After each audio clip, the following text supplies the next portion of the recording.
Maya Mikhailovna Plisetskaya was a Soviet-born ballet dancer, choreographer, ballet director, and actress, who held Spanish and Lithuanian citizenship. She danced during the Soviet era at the same time as Galina Ulanova, another famed Russian ballerina. In 1960 she ascended to Ulanova's former title as prima ballerina, assoluta of the Bolshoi. Plisetskaya studied ballet from age 9 and first performed at the Bolshoi Theatre when she was 11. She joined the Bolshoi Ballet Company when she was 18, quickly rising to become the leading soloist. Her early years were also marked by political repression, however, partly because her family was Jewish. She was not allowed to tour outside the country for 16 years after joining the Bolshoi. During those years, her fame as a national ballerina was used to project the Soviet Union's achievements during the Cold War. Premier Nikita Khrushchev, who lifted her travel ban in 1959, considered her not only the best ballerina in the Soviet Union, but the best in the world. As a member of the Bolshoi until 1990, her skill as a dancer changed the world of ballet, setting a high standard for ballerinas both in terms of technical brilliance and dramatic presence. As a soloist, Plisetskaya created a number of leading roles, including Moiseyev's Spartacus, Grigorovitch's The Stone Flower, Aurora in Grigorovitch's The Sleeping Beauty, Alberto Alencár's Carmen Suite, written especially for her, and Maurice Bajat's Isadora. Among her most acclaimed roles was Odette Odile in Swan Lake. A fellow dancer stated that her dramatic portrayal of Carmen, reportedly her favorite role, helped confirm her as a legend, and the ballet soon took its place as a landmark in the Bolshoi repertoire. Quote, her husband, composer Rodion Shkedron, wrote the scores to a number of her ballets, having become an international superstar and a continuous box office hit throughout the world. Quote, Plisetskaya was treated by the Soviet Union as a favored cultural emissary, although she toured extensively during the same years that other dancers defected, including Rudolf Nureyev, Natalia Makarova and Mikhail Baryshnikov. Plisetskaya always refused to defect. Beginning in 1994, she presided over the annual international ballet competitions, called Maya, and in 1996 she was named president of the Imperial Russian Ballet. In 1991 she published her autobiography, I, Maya Plisetskaya. Early life. Plisetskaya was born on the 20th of November 1925 in Moscow, into a prominent family of Lithuanian Jewish descent, most of whom were involved in the theatre film. Her mother, Rachel Messera Plisetskaya, was a silent film actress. Dancer Asaf Messera was a maternal uncle and Bolshoi ballerina Sulamith Messera was a maternal aunt. Her father, Mikhail Plisetskaya, was a diplomat, engineer and mine director, and not involved in the arts, although he was a fan of ballet. Her brother Alexander Plisetskaya became a famous choreographer, and her niece Anna Plisetskaya would also become a ballerina. In 1938, her father was arrested and later executed during the Stalinist purges, during which tens of thousands of people were murdered. According to ballet scholar Jennifer Homans, her father was a committed communist, and had earlier been proclaimed a national hero for his work on behalf of the Soviet coal industry. Soviet leader Vyacheslav Molotov presented him with one of the Soviet Union's first manufactured cars. Her mother was arrested soon after and sent to a labor camp in Kazakhstan for the next 3 years. Maya and her 7-month-old baby brother were taken in by the maternal aunt, ballerina Sulamith Messera, until the mother was released in 1941. During the years without her parents and barely a teenager, Plisetskaya faced terror, war, and dislocation, writes Homans. As a result, Maya took refuge in ballet and the Bolshoi Theatre. Quote, as her father was stationed at Spitsbergen to supervise the coal mines in Barentsburg, she stayed there for 4 years with her family. From 1932 to 1936. She next studied under the great ballerina of Imperial School, Elizaveta Jet. She first performed at the Bolshoi Theatre when she was 11. In 1943, at the age of 18, Plisetskaya graduated from the choreographic school. She joined the Bolshoi Ballet, where she performed until 1990. Career. Performing in the Soviet Union from the beginning, Plisetskaya was a different kind of ballerina. She spent a very short time in the corps de ballet after graduation and was quickly named a soloist. Her bright red hair and striking looks made her a glamorous figure on and off the stage. She was a remarkably fluid dancer but also a very powerful one, according to the Oxford Dictionary of Dance. The robust theatricality and passion she brought to her roles made her an ideal Soviet ballerina. Quote, her interpretation of The Dying Swan, a short showcase piece made famous by Anna Pavlova, became her calling card. Plisetskaya was known for the height of her jumps, her extremely flexible back, the technical strength of her dancing, and her charisma. She excelled both in adagio and allegro, which is very unusual in dancers. Despite her acclaim, Plisetskaya was not treated well by the Bolshoi management. She was Jewish at a time of Soviet anti-Tsarist campaigns combined with other oppression of suspected dissidents. Her family had been purged during the Stalinist era and she had a defiant personality. As a result, Plisetskaya was not allowed to tour outside the country for 16 years after she had become a member of the Bolshoi. The Soviet Unions used the artistry of such dances as Plisetskaya to project its achievements during the Cold War period with the United States. Historian Christina Ezrahi notes, in a quest for cultural legitimacy, the Soviet ballet was shown off to foreign leaders and nations. Quote, Plisetskaya recalls that foreigners were all taken to the ballet, and almost always Swan Lake. Khrushchev was always with the high guests in the loge, including Mao Zedong and Stalin. Ezrahi writes, the intrinsic paranoia of the Soviet regime made it ban Plisetskaya, one of the most celebrated dancers, for the Bolshoi Ballet's first major international tour, as she was considered politically suspect, and was non-exportable. Quote, in 1948 the Zhdanov Doctrine took effect, and with her family history, and being Jewish, she became a natural target.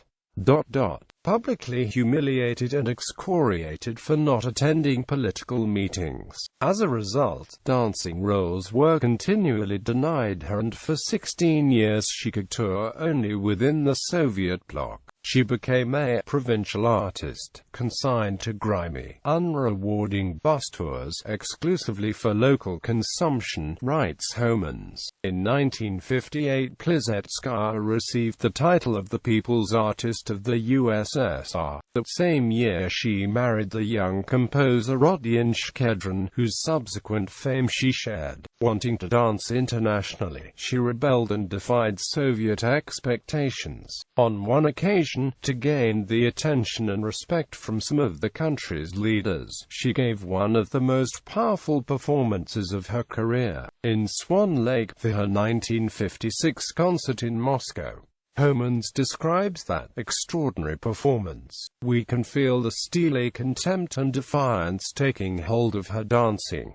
When the curtain came down on the first act, the crowd exploded. KGB toughs muffled the audience's applauding hands and dragged people out of the theater kicking, screaming, and scratching. By the end of the evening the government thugs had retreated, unable to contain the public enthusiasm.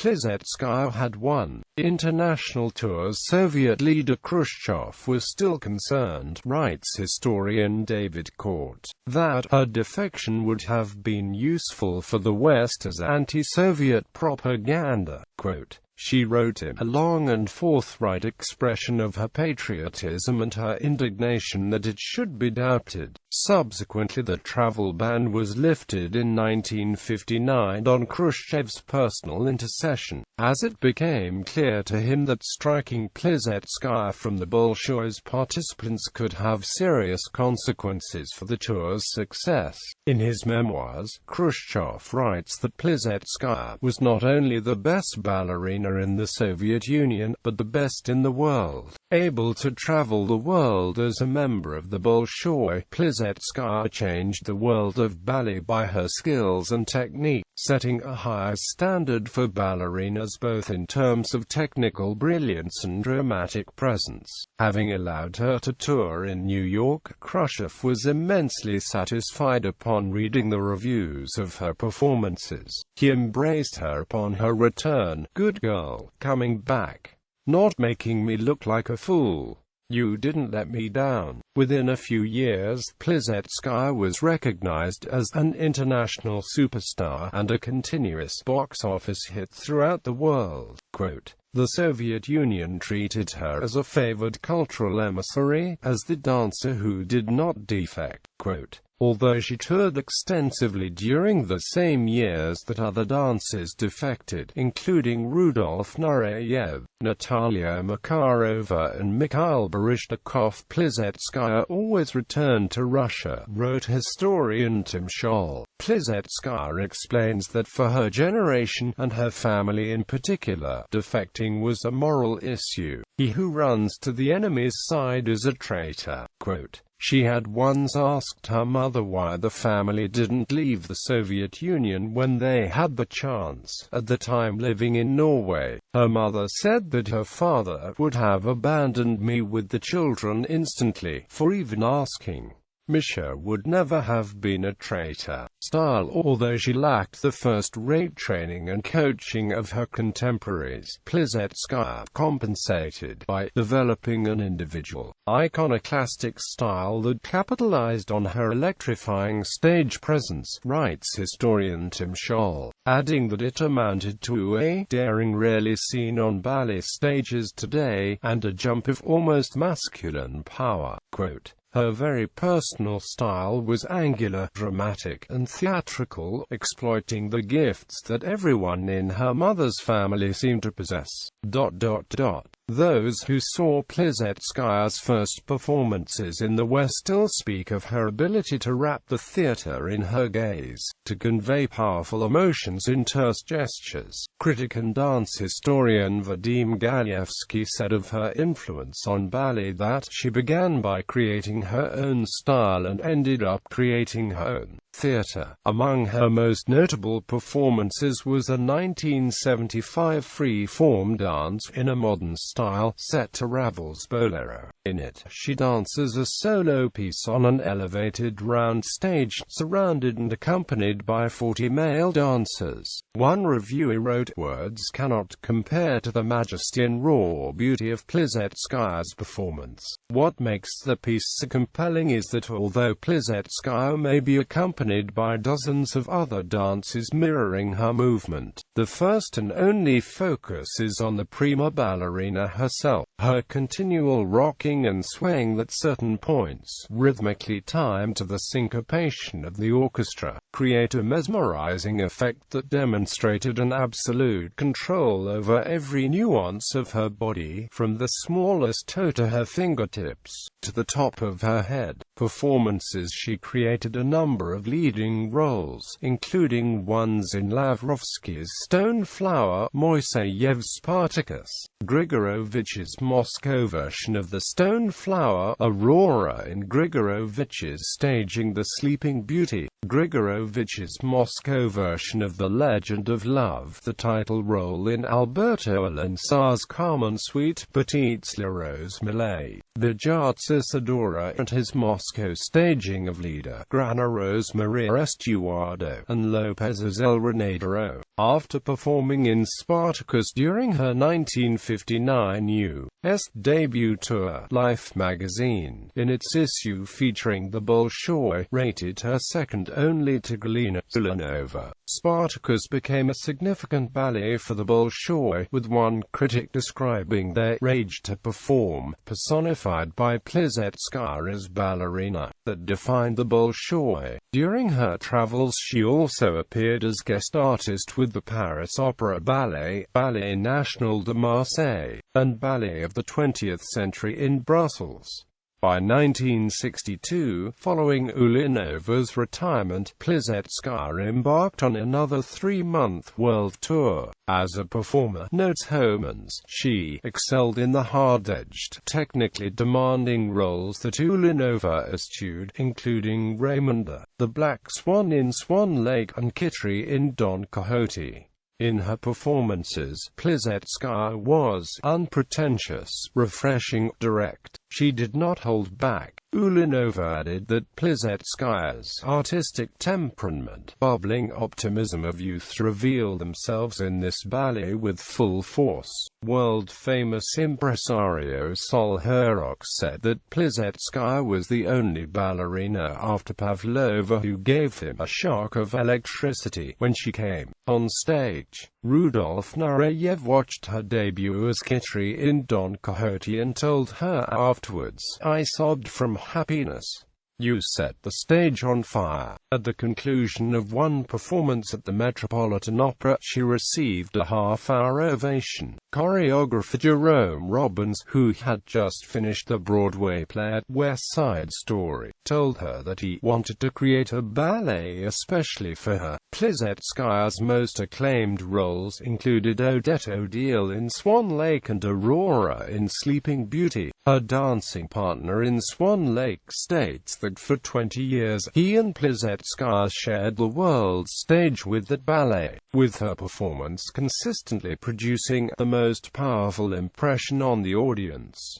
Equally notable were her ballets as The Dying Swan. Critic Walter Terry described one performance. What she did was to discard her own identity as a ballerina and even as a human and to assume the characteristics of a magical creature. The audience became hysterical, and she had to perform an encore. Quote, "She danced the particular ballet until her late 60s, giving one of her last performances of it in the Philippines, where similarly, the applause wouldn't stop until she came out and performed an encore." Novelist Truman Capote remembered a similar performance in Moscow, seeing grown men crying in the aisles and worshipping girls holding crumpled bouquets for her. Quote, "He saw her as a white spectre leaping in smooth rainbow arcs with a royal head. She said of her style that the secret of the ballerina is to make the audience say, 'Yes, I believe.'" Single quote.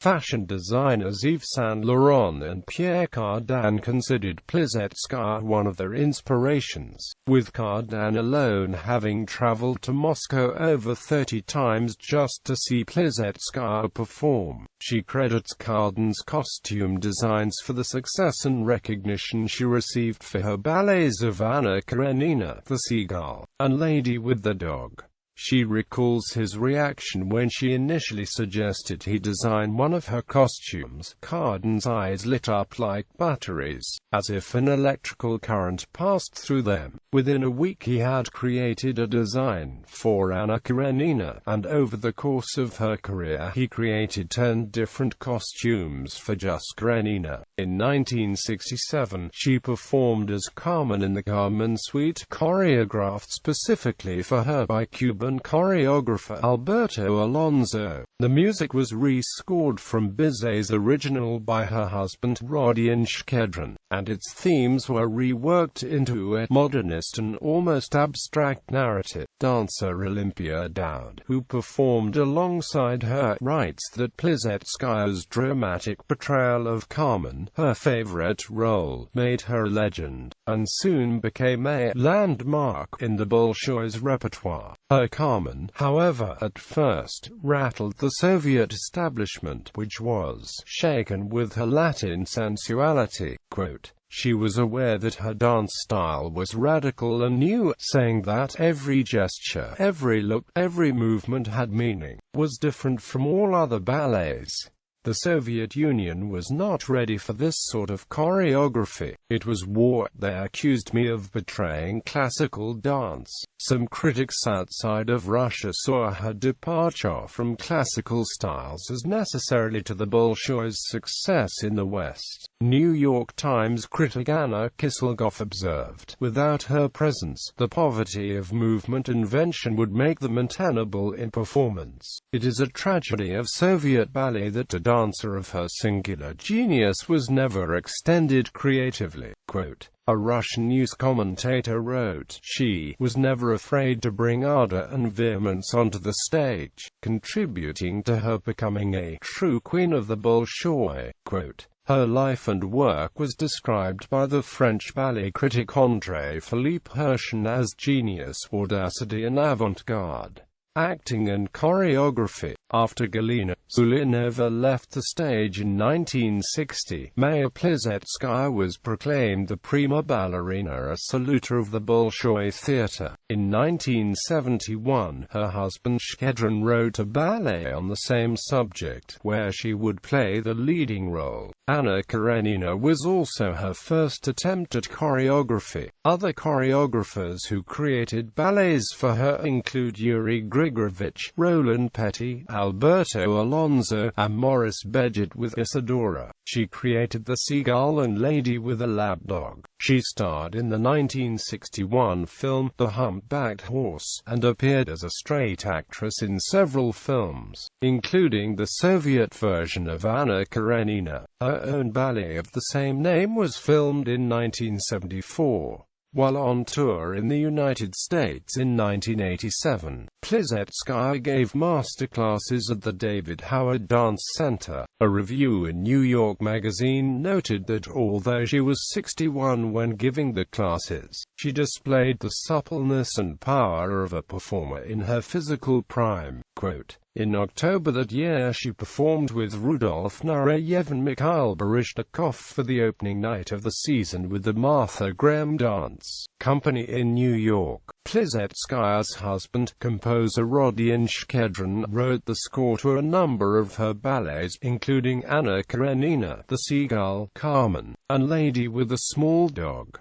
In the 1980s, he was considered the successor to Shostakovich, and became the Soviet Union's leading composer. Plisetskaya and Shkedron spent time abroad, where she worked as the artistic director of the Rome Opera Ballet in 1984–85, then the Spanish National Ballet of Madrid from 1987 to 1989.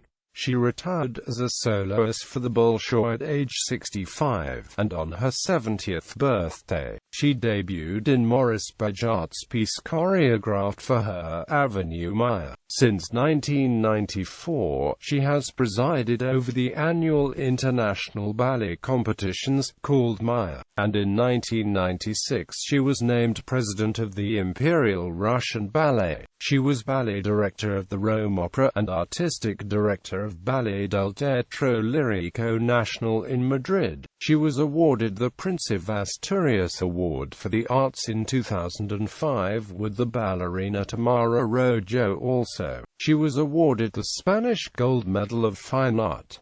In 1996 she danced The Dying Swan, her signature role, at a gala in her honor in St. Petersburg. On her 80th birthday, the Financial Times wrote, she was, and still is, a star. Ballet's monstrosaka, the final statement about theatrical glamour, a flaring, flaming beacon in a world of dimly twinkling talents, a beauty in the world of prettiness. Quote, in 2006, Emperor Akihito of Japan presented her with the Premium Imperial, informally considered a Nobel Prize for Art. Death. Plisetskaya died in Munich, Germany, on the 2nd of May 2015 from a heart attack. Plisetskaya was survived by her husband and a brother, a former dancer Bolshoi Plisetskaya, a teacher of choreography at the Ballet in Lausanne, Switzerland. According to her last will and testament, she was to be cremated, and after the death of her widower, Rodion Shkedron, who is also to be cremated, their ashes are to be combined and spread over Russia. Russian President Vladimir Putin expressed his condolences, and Russian Prime Minister Dmitry Medvedev said that a whole era of ballet was gone with Plisetskaya. Belarusian President Alexander Lukashenko extended condolences to her family and friends. The passing of great Maya Mikhailovna, whose creative work embodied the whole cultural era, is an irretrievable loss for Russian and world art. Her brilliant choreography and wonderful grace, fantastic power of dramatic identification and outstanding mastery dazzled the audience. Thanks to her selfless service to art and commitment to the stage, she was respected all over the world. Tributes. Brazilian mural artist Eduardo Cobra painted a 40-foot-tall mural of Plisetskaya in 2013, located in Moscow's Central Theatre district, near the Bolshoi Theatre. Conductor and artistic director Valery Gergiev, who was a close friend of Plisetskaya, gave a concert in Moscow on November 18,